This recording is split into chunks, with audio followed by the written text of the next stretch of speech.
We are, technically speaking, live. Let's go. We're here. Alrighty. Up in the stream chat so I can see what people are saying. Excellent. I don't want top chat, I want live chat. I don't know why it defaults to that here. I don't know. We're just streaming to each other at this point. That's okay. Guess so. Doesn't bother me. That's the most exciting stream. Yeah, I mean, I'm usually only streaming to 5 to 7 people anyway. Did you watch the Folkwise stream with Jace?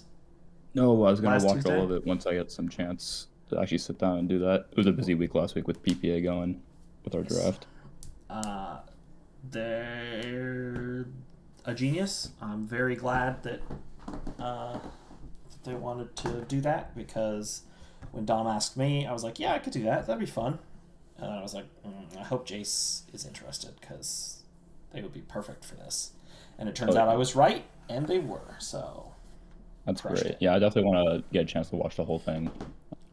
There's two video VODs on the Folkwise YouTube channel, and the full VOD will be on Twitch for probably like another week or so before Twitch just like dumps it out the back end.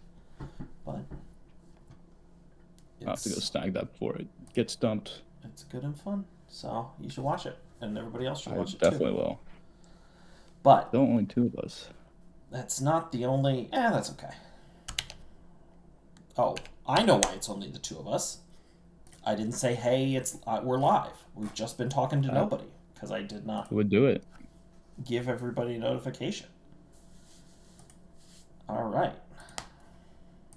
So this was the secret bonus track at the beginning for people that weren't... for people that didn't show up until I tagged everybody, but... The real ones watch the whole stream. The real ones watch the whole thing, exactly. It's time for the heat. Streaming for 2 minutes. Tag everyone.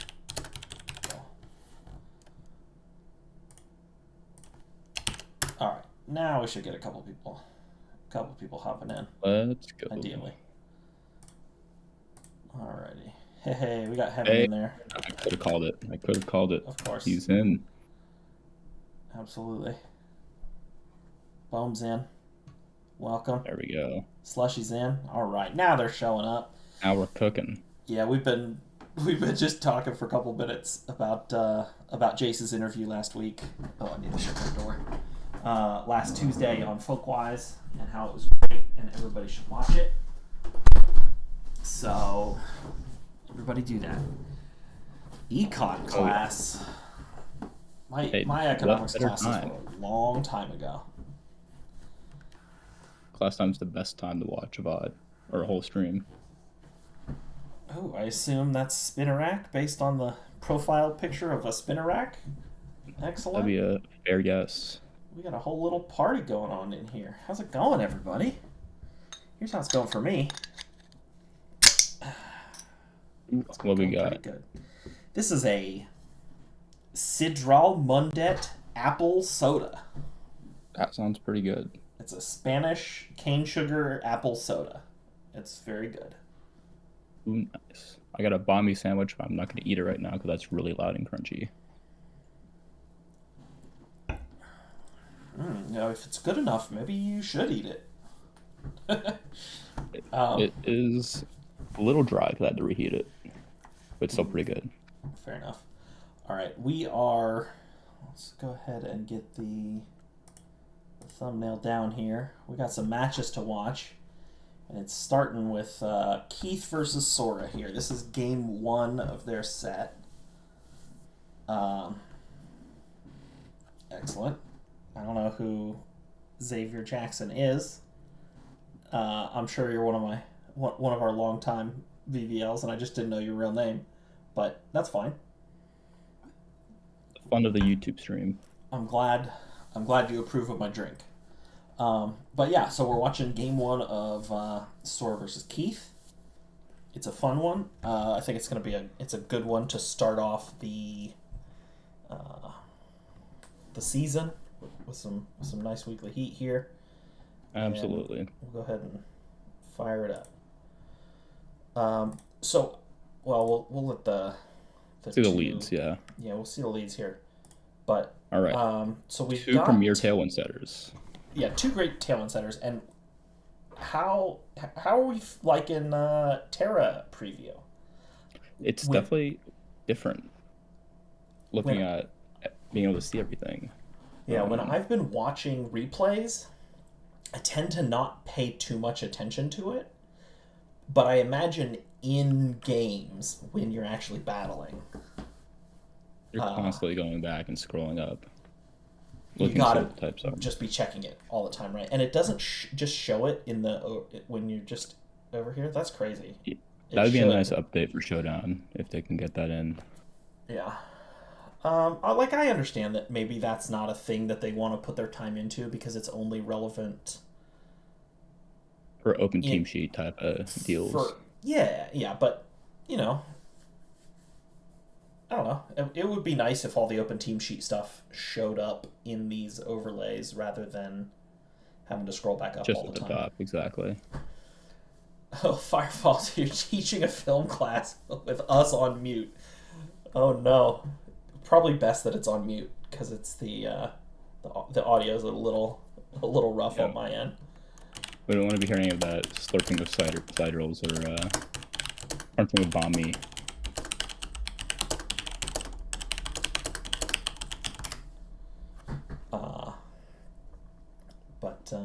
Yeah, half was just stab Terra. All right, so that little digression about Open Terra being a change out of the way. Yeah, we've got two strong, immediately scary attackers, two great tailwind setters. Nothing anybody can do is going to happen before whatever Talonflame does. So Sora, in my opinion, has a strong position here, right? It looks super solid. Can either target into the Hydreigon. It is Terra Fairy here, right? Yeah, the Terra Fairy on the Hydreigon. Yes. Yeah. So I believe it's Steel on the Komodo.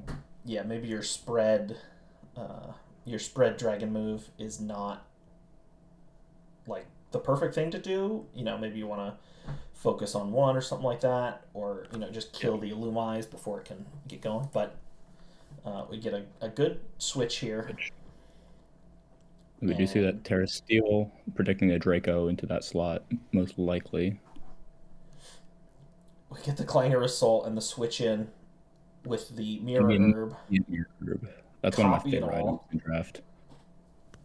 Now, the Como does get the one extra boost because of the throat spray, but Sora's like, I gotta get this out of here. We can't be having this. And now Tauros is in Tailwind. The Brave Bird did not kill the Illumais. The Talonflame is no longer at full HP, so it's not going to move before this Tauros. And Keith is in a good position to just kind of run away from it. Yeah, I do wonder if the Talonflame was calced to kill the Illumais without an Intimidate drop. Or without an Intimidate drop. Oh, yeah. With no Intimidate, probably. That'd be my guess. But, 2 down immediately off the bat.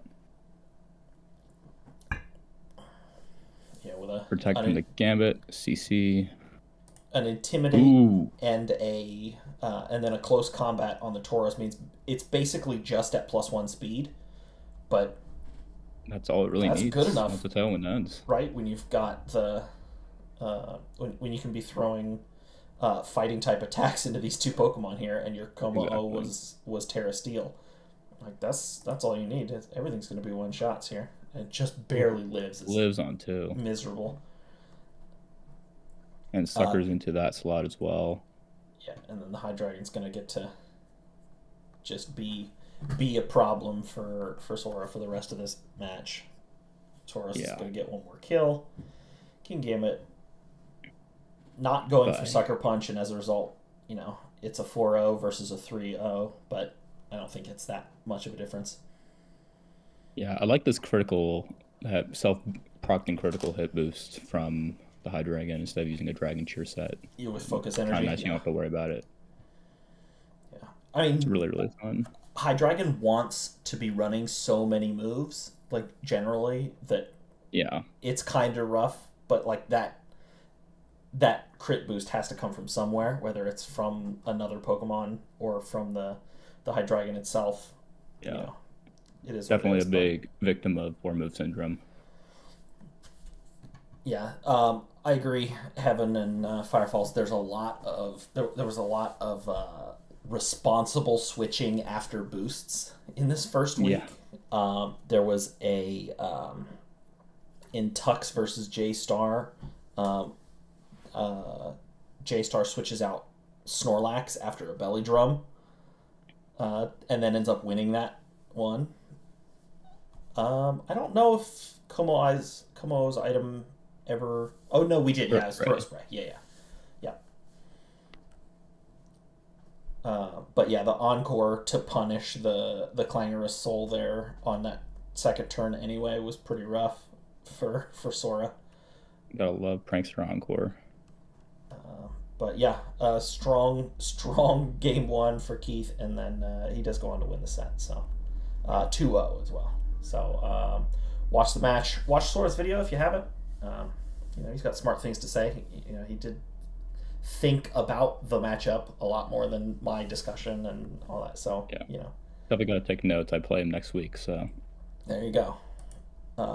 Next up, we've got Bone versus Poosp.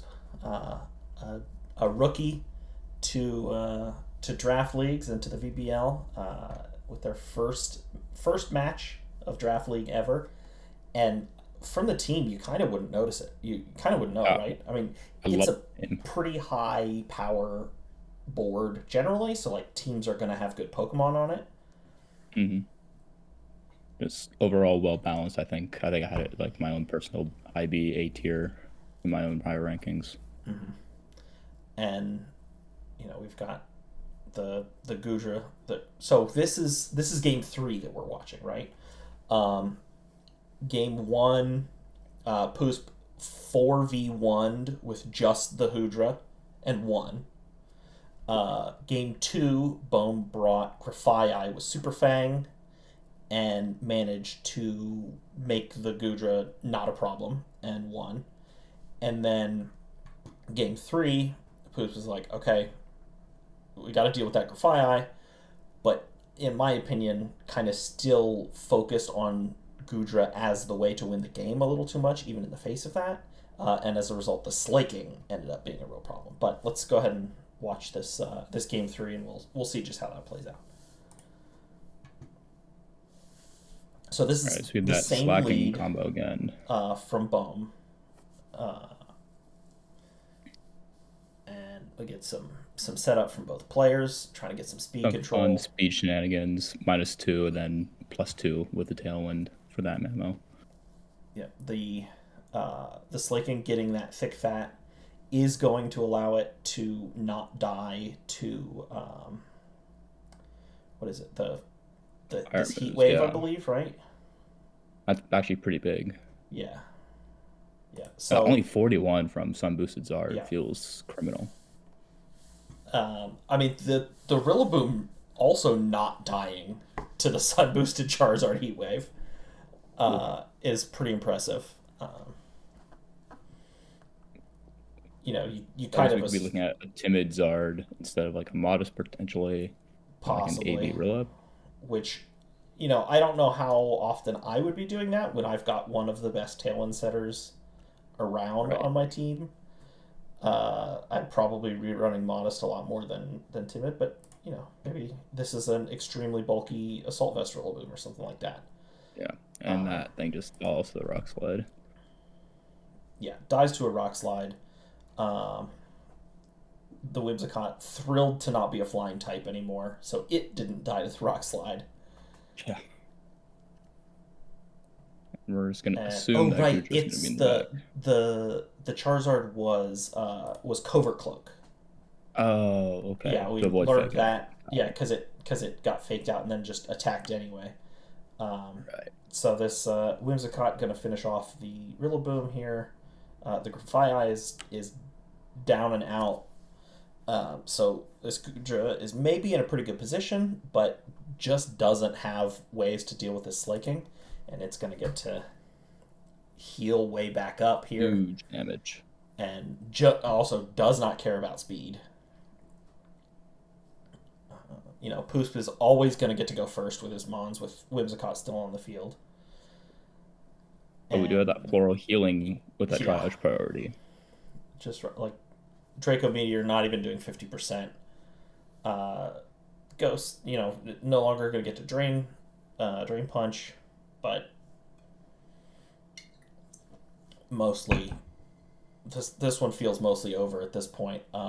Yeah. But Whimsicott has no real way to hurt this slaking, and with Floral Healing and no Steel type, no Steel attack, pretty clearly on this Comfy, Hmm. no good way to hit this Comfy either.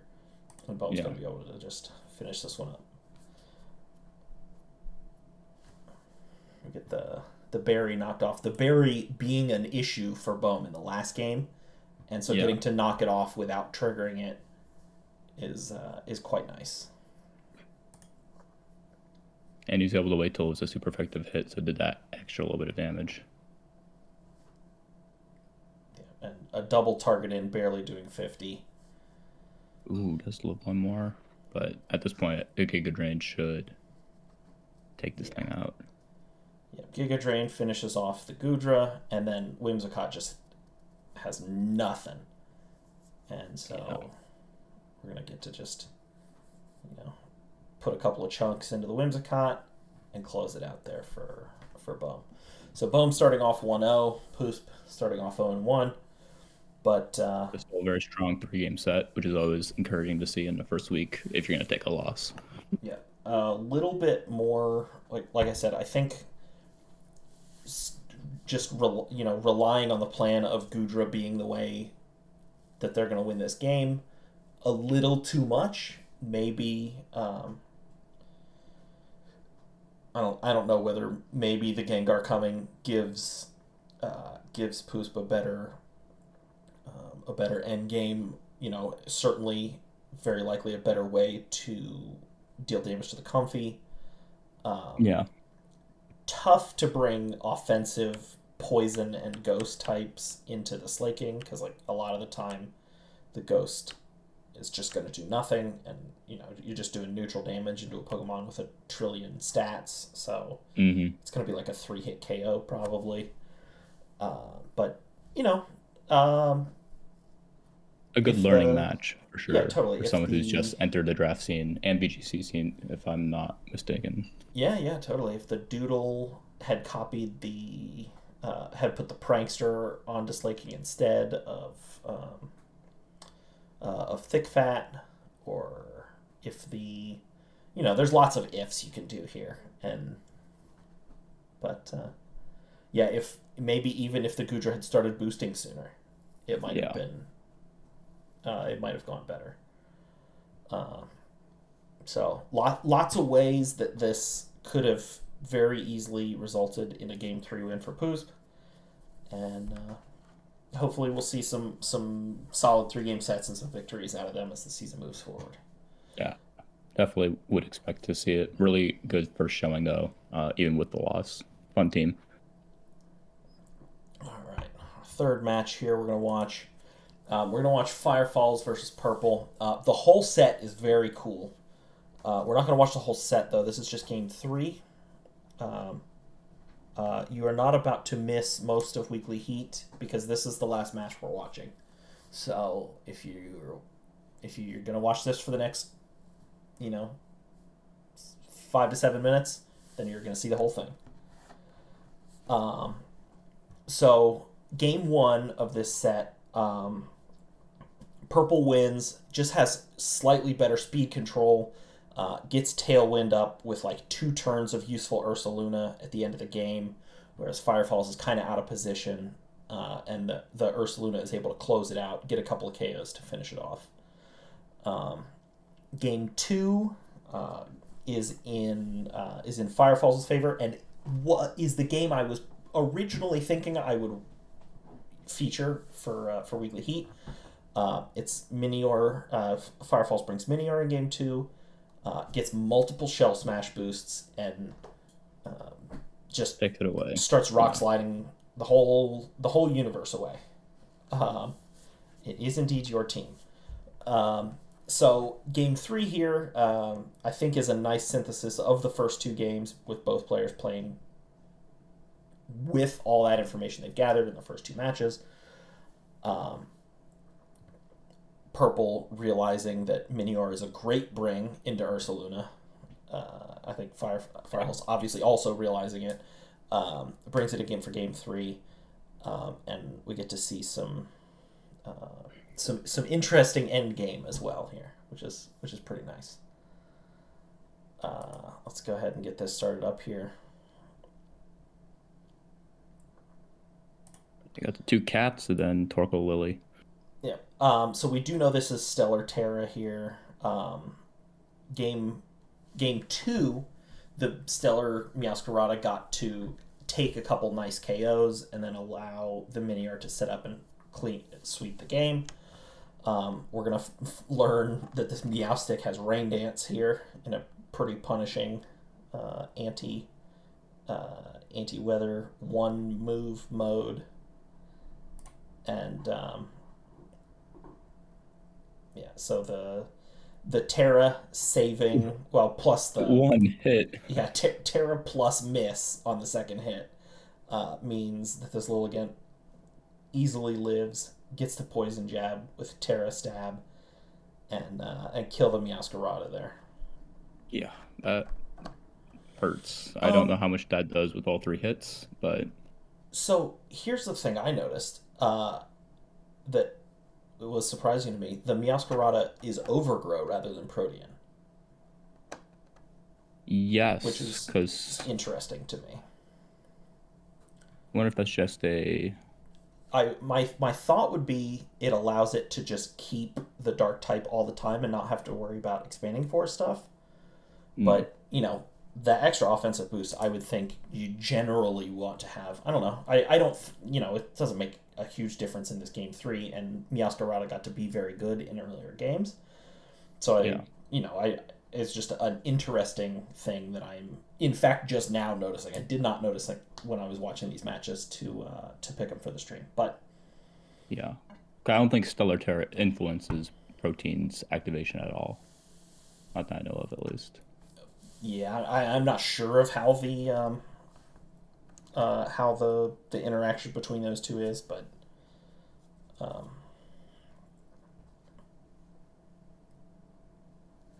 yeah, the Overgrow makes sense on a Focus Sash set a lot of the time, but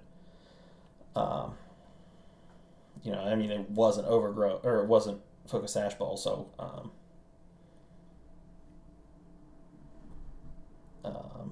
it's not 100%. I mean, it's usually going to have Flower Trick, I guess, but not necessarily 100% of the time. Overgrow's only boosting your grass moves. I don't know. There we go. I see. There you go. Yeah, so Firefalls confirmed. Definitely for... Got it. Yeah, for the defensive typing against this matchup specifically. Makes sense, for sure. And for Sleep Powder, too. Gotcha. I don't mean for it to be can't believe this wasn't Protean. More just like this, Didn't notice that before. Interesting choice. Even the not very good abilities are good sometimes. So, yeah, we got the Yawn here into the Meowstic. Magmar coming in here, switching right back out. Instant switches.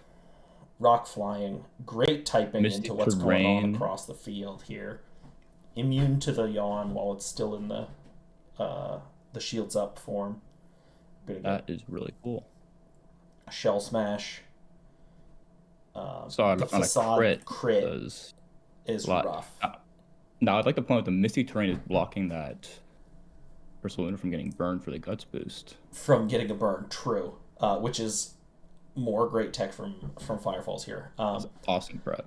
The -1 from the shell smash, plus that crit on the facade, though, means it's taken over 50%, and it's not in quite the position that I think Firefalls would like it to be.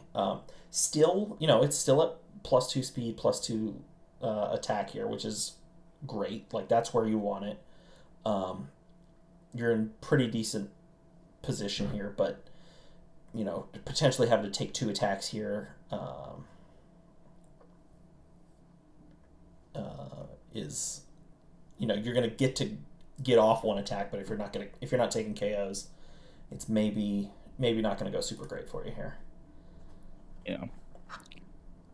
Acrobatics does kill Hatterene. Yeah, gets an acrobatics kill, but then that second facade is enough with that crit to with the crit on the turn 1, or the first attack rather.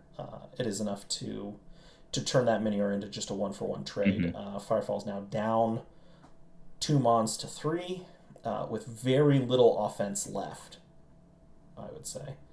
But we're gonna see there's more to it, right? I mean, we do have this Magmar in the sun. Yeah. The Ursaluna is slow. It's super bulky. Torkoal doesn't have a great way to do anything. Yeah, they don't have great ways to hit it here. This Lilligant doesn't want to take an expanding force now that it's Terra Poison here. I don't think it wanted to take one either way, given fighting. For sure. Boom. Sure. Yep. So we're now in a 2v1 in the other direction, which is nice. This Meowstic gonna go down this turn here. The berry bringing it back up. Yeah. So sun boosted heat wave, doing 15% on that first hit when it's a spread move, and the HP stats now, very close. Earth power doing 33%. But then the last second Terra Grass to stay in the match is great.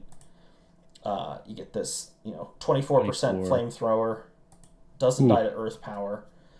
So now that was the last turn of Sun. So Sun is going to go away here at the end of this turn, and this flamethrower, probably, if the other one was a low roll and then maybe this next one's a high roll, maybe you still get the 20%.